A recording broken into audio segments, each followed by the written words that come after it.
Hola a todos, ¿cómo están? Bienvenidos al Frente del Este. En estos escenarios dramáticos y dolorosos que suponen las guerras mundiales, en algunas pocas ocasiones tenemos la oportunidad de escuchar algunas de las anécdotas más heroicas llevadas a cabo por algunos de los hombres que estuvieron combatiendo en el frente. Sin embargo, y con menos frecuencia, tendemos a escuchar las anécdotas aún en algunos casos mucho más heroicas llevadas a cabo por los millones de mujeres que hicieron parte de los países en conflicto. En algunos casos, no ya solo en las fábricas de munición, de barcos, de aviones, sino también en algunos casos aún más dramáticos en el frente de guerra.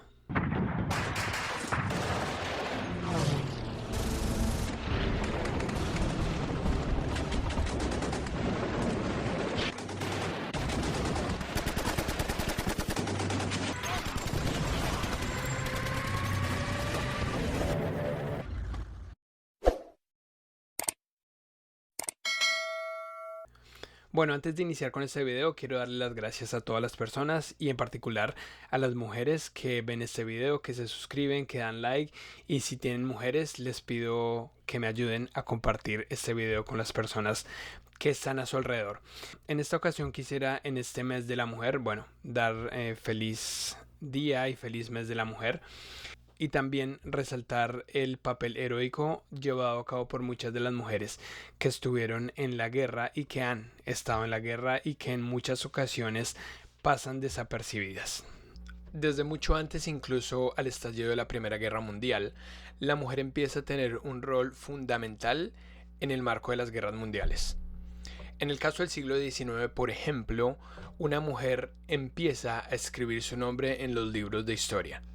Empieza a destacar no solo por sus habilidades como enfermera, sino de cuidado a las tropas que están cayendo en el frente de batalla. Florence Nightingale, una italiana nacida en Florencia, pero que típicamente creció y vivió en Inglaterra. Realizó estudios de enfermería en Alemania y cuando volvió a Inglaterra, la guerra estalla en 1853. En 1854 se ofrece como voluntaria para reclutar un grupo de mujeres y llevarlas al frente de Crimea, particularmente en el asedio a Sebastopol que estaba teniendo lugar en ese momento y que particularmente la caballería británica estaba teniendo unas bajas impresionantes. En este contexto ella es enviada allá. Cuando llega se da cuenta que la situación de los soldados ya en el contexto de guerra no solo es terrible, sino aún peor a los heridos que llegan del frente. En muchos casos ya no solo no habían hospitales de campaña, sino no habían medicinas, ni agua, ni siquiera comida para la atención a los soldados que estaban ya no solo cayendo en el frente, sino los heridos que regresaban del combate. En este contexto solicitó al gobierno británico algunos recursos para construir un hospital de campaña en este lugar y para la atención a los soldados en temas de medicina, comida, alimentos, agua potable, etcétera, etcétera. Esta mujer destacó no solo por su gran carisma y por su atención a los soldados, sino también porque fue la fundadora de los servicios médicos y a partir de aquí se crea conciencia de las condiciones de los soldados en el frente de guerra. Adicionalmente, se conoció como la mujer de la lámpara. Esto debido a que en las noches se dedicaba a hacer un recorrido a todos los pacientes en el hospital de campaña para revisar su estado de salud debido a las condiciones de la guerra. Mientras hacía este recorrido no solo chequeaba la salud de los pacientes, sino que adicionalmente en algunos casos les escribía cartas a muchos que no sabían ni leer y escribir para ser enviados a sus familias. Esta fue una figura importante que sentó las bases para el cuidado y lo que hoy se conoce como los servicios de cuidado a los soldados en el frente de guerra. Saltando a la Primera Guerra Mundial, por ejemplo, la mujer ya empieza a ser incorporada ya no solo en servicios de enfermería, sino también en labores más industriales. En ese caso, algunas mujeres se movilizaron para la construcción de algunos acorazados o barcos y munición. Adicionalmente, la mayoría de mujeres en el marco de la Primera Guerra Mundial estuvieron movilizadas en los campos debido a la cantidad de hombres que se movilizaban al frente y que no había quien tuviera cuidado de la industria agrícola. En el caso de la Segunda Guerra Mundial, por ejemplo, que es una guerra ya industrial en toda regla, la mujer empieza a ser movilizada incluso antes del estallido de ella. En el caso de los países beligerantes, por ejemplo, Japón, que era un país que tenía bastante relegada a la mujer, empezó a verse escaso de hombres, ya no solo en el frente, sino en las fábricas y en los campos en la industria de la agricultura. En este contexto, Japón tuvo que movilizar una parte de sus mujeres a las industrias, pero incluso se calcula que el 50% de la producción agrícola en Japón en este contexto de guerra se llevó a cabo por mano de obra femenina. En el caso de Inglaterra, por ejemplo, en la Segunda Guerra Mundial, que era un país que ya incluso antes de la guerra había comenzado la movilización de la mujer, para 1941, por ejemplo, había movilizado unos 3 millones de mujeres o las había insertado en el mundo laboral respecto a la época preguerra. La mayoría de estas mujeres estuvieron insertadas en labores de auxiliares, como por ejemplo de la Fuerza Aérea, que muchas llevaban labores, por ejemplo, de transporte de aviones dentro del marco de préstamo y arrendo llevado a cabo con los Estados Unidos, en el cual muchas de estas pilotos mujeres llevaban y transportaban los aviones desde los Estados Unidos hasta Inglaterra. Otras de las mujeres que estuvieron en Inglaterra, por ejemplo, dentro de la Fuerza Aérea no solo, sino también de la Royal Navy y del Ejército de Tierra. Muchas de estas mujeres ya no solo trabajaron como auxiliares en la Fuerza Aérea, sino también como auxiliares de transporte de camiones y auxiliares de mecánica. Adicionalmente, en Inglaterra, la mujer no estaba supuesta ya no solo a portar armas, sino tampoco a entrar en combate. Pero como típicamente si los gobiernos rompen las reglas en tiempos de paz, aún mucho más en tiempos de guerra, lo cual hizo que a partir de 1941 las mujeres entre 20 y 30 años solteras deberían prestar servicios a la patria. En este contexto, muchas de las mujeres que no estaban supuestas a portar un arma ni entrar en combate fueron movilizadas incluso a las divisiones de artillería antiaérea. En el caso del Distrito de Londres, por ejemplo, se calcula que unos 156.000 mujeres fueron encuadradas dentro de las unidades de artillería antiaérea del ejército británico. Desafortunadamente, unas 389 mujeres murieron en este contexto de guerra. También, muchas de estas mujeres fueron movilizadas al área de Bletchley Park, dependiendo de sus capacidades intelectuales. En este caso, las mujeres que eran bilingües y que hablaban diferentes idiomas se usaron como traductoras en la intercepción de comunicaciones de los ejércitos enemigos. Esta labor tan importante de intercepción de comunicaciones y desciframiento de códigos fue importantísima en el esfuerzo de lucha y de victoria de los aliados en el frente. En el caso de los Estados Unidos, por ejemplo, cuando inicia la guerra, algunas de las mujeres ya habían empezado a movilizarse en esta industria. Sin embargo, para 1941, el presidente de los Estados Unidos, Franklin Delano Roosevelt, emite la Orden Ejecutiva 8802, en la cual se prohíbe la discriminación en defensa de la industria. ¿Esto qué quería decir? Que se prohibía la discriminación de contratación por términos raciales, de color o religiosos. En este contexto, específicamente se dice que es por la defensa de la industria. Nunca se dice por la defensa de los derechos de la mujer ni por la libertad de la mujer. Esto permite que no solo se incorpore obviamente a personal afroamericano, sino también a las mujeres.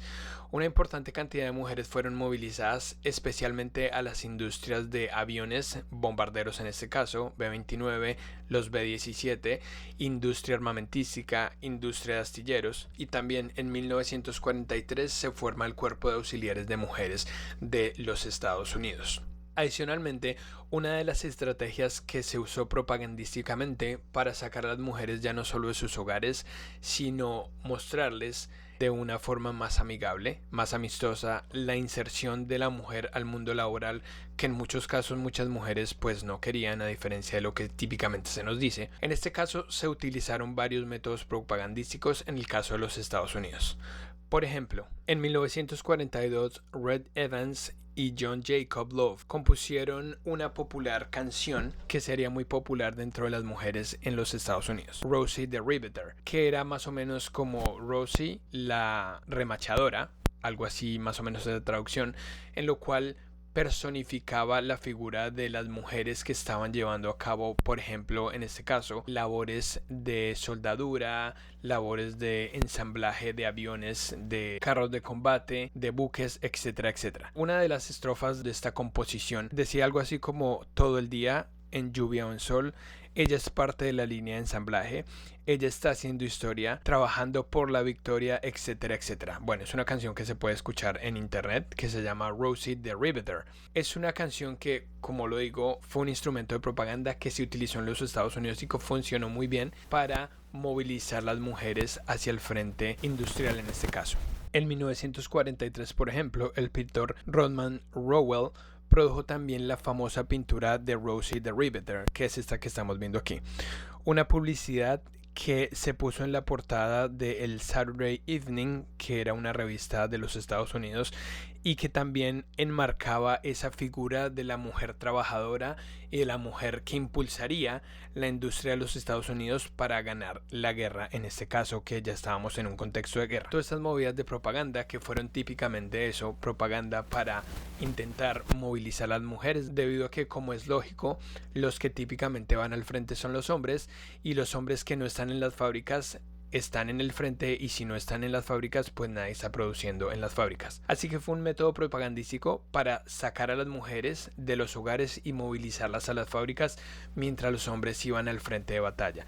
En muchos casos que ya no solo que no volvían, sino que si volvían, volvían muchos hombres mutilados, y en algunos casos ya que prácticamente no podían servir en el mundo laboral. En este contexto se calcula que posteriormente a estas movidas propagandísticas, un 57% de las mujeres se pudieron movilizar con respecto al periodo preguerra. Otro de los métodos propagandísticos fue la figura de Wendy the Welder, en el cual se retrataba a una chica que hacía trabajos de soldadura y que también impulsaba y animaba a las mujeres a que salieran de sus hogares, o bueno, se insertaran en la industria de guerra, en este esfuerzo de guerra de los Estados Unidos industrial que estaba llevando a cabo en ese momento. Otra de las figuras que se hizo bastante popular en esta época fue la figura de una chica que era una de las Rosies, en la cual estaba vistiendo un overall y tenía por detrás la bandera de los Estados Unidos.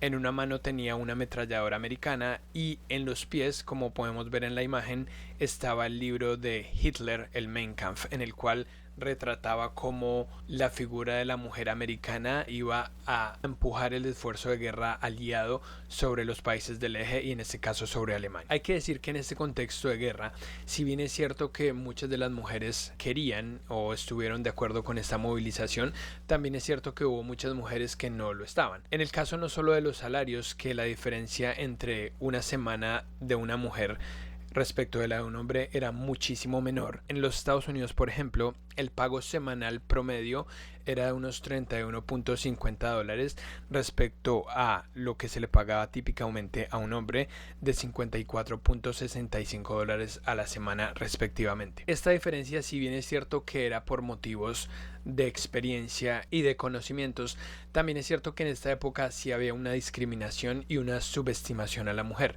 Es decir, era normal que a la mujer, en muchos de estos casos, cuando se insertaron por ejemplo en las compañías de fabricación de armas, de fabricación de aviones de combate, de barcos, etcétera, etcétera, a muchas se les trató muy mal, porque era un mundo en el cual, bueno, ya no solo que la mujer no estaba acostumbrada, sino que los hombres también ejercían un dominio sobre estas industrias. Como lo dije anteriormente, estas figuras fueron utilizadas propagandísticamente para la movilización de las mujeres. Sin embargo, fue una herramienta, o fueron herramientas muy efectivas, porque no solo movilizaron a las mujeres, sino que también permitió, en muchos casos, es verdad, la inserción de la mujer de forma permanente en el mundo laboral. Se calcula que los Estados Unidos, dentro del marco de la Segunda Guerra Mundial, movilizó unos 20 millones de mujeres para el esfuerzo de guerra aliado y para las industrias armamentísticas. Para que nos hagamos una idea, se calcula que para 1942 los Estados Unidos habían producido unos 48.000 aviones de todos los tipos.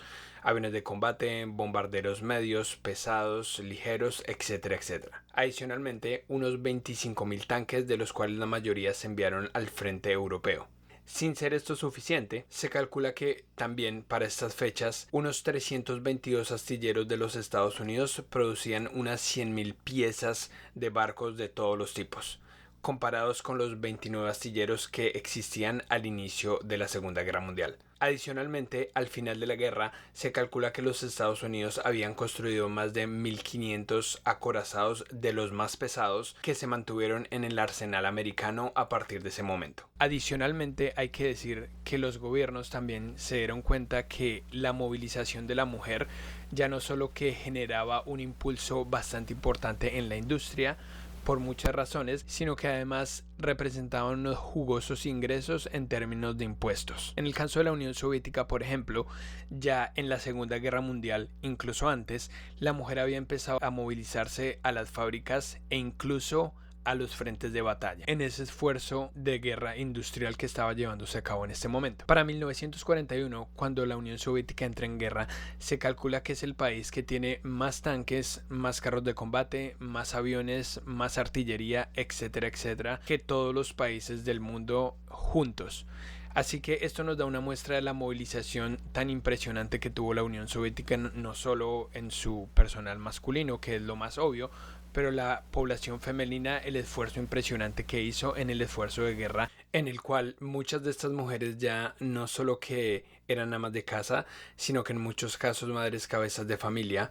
Hasta 1942 las mujeres amas de casa que tenían hijos menores de 8 años estaban exentas de prestar cualquier servicio a la patria, en este caso ya sea de movilización al frente o de movilización a la industria armamentística. Sin embargo, después de 1942 esta regla cambió.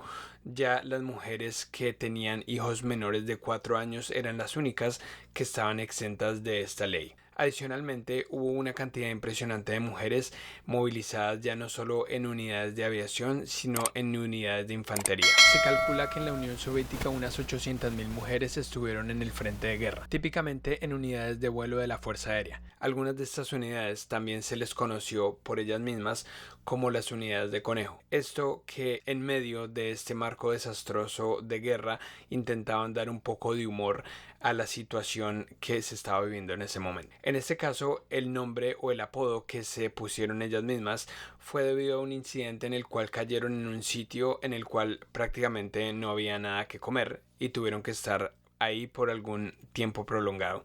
Esto permitió que tuvieran que ir en busca de alimento y lo único que encontraron fue repollos crudos y tuvieron que alimentarse durante ciertos días comiendo solamente repollos. En este caso, una de las unidades que estaba compuesta solamente por mujeres, la 585 ala de vuelo de la Fuerza Aérea del Ejército Rojo, la 587 ala de bombarderos en picado del Ejército Rojo y también el 588 Regimiento de Bombarderos Nocturnos de la Fuerza Aérea del Ejército Rojo, conformado puramente por mujeres. Adicionalmente, hubo otra importante movilización de la mujer en el caso de divisiones de infantería, en el cual muchas de esas mujeres dentro de los grupos de infantería hacían labores de francotiradoras. El caso más emblemático es el caso de Ludmila Pavlichenko, una joven ucraniana estudiante de historia de la Universidad de Kiev que cuando inició la guerra se enlistó en el Ejército Rojo. Fue encuadrada en la 25ª División de Infantería del Ejército Rojo, llevando a cabo labores de francotirador. Se calcula que dio baja a unos 309 soldados enemigos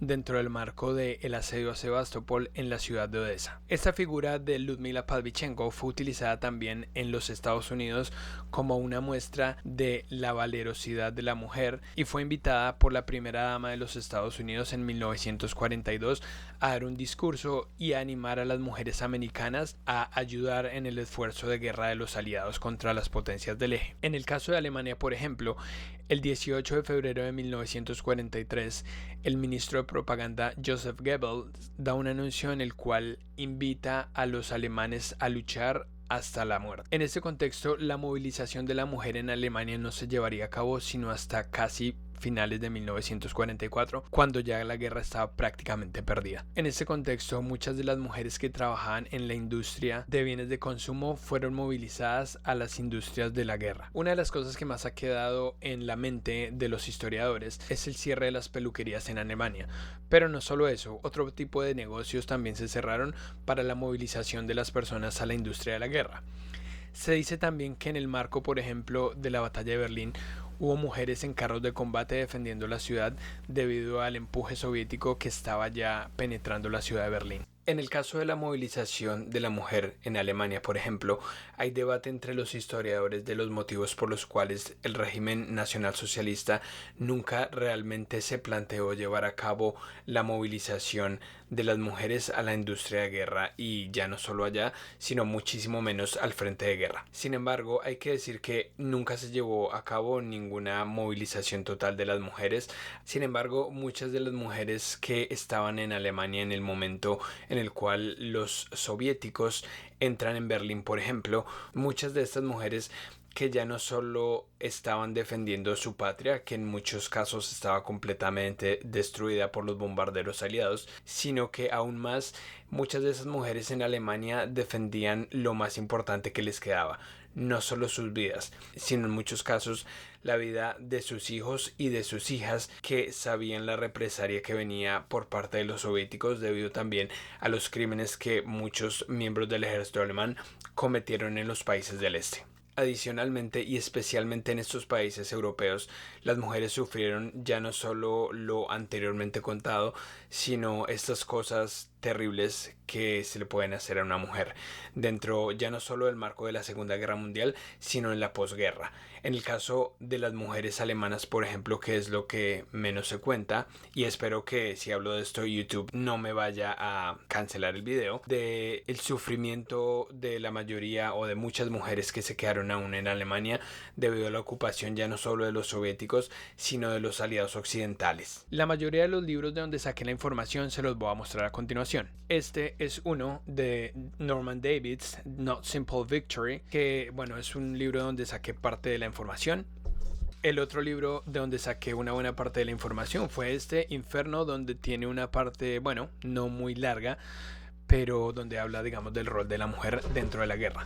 Próximamente espero hacer un video, espero que me dejen en los comentarios si les interesa, un video basado en este libro, que se llama Después de El Reich, la brutal historia de la ocupación aliada, esto particularmente en Alemania. Entonces habla básicamente de la brutal ocupación que típicamente se oculta de los aliados sobre Alemania, específicamente y concretamente sobre las violaciones sobre la población femenina y otras atrocidades que se cometieron que típicamente no se hablan. Así que si les gustaría que hablara de este tema, bueno, déjenme en los comentarios. Hay otro libro que también, bueno, voy a ver si lo consigo para hablar un poco más de esto. Es de una escritora alemana. Así que bueno, espero que les haya gustado el video.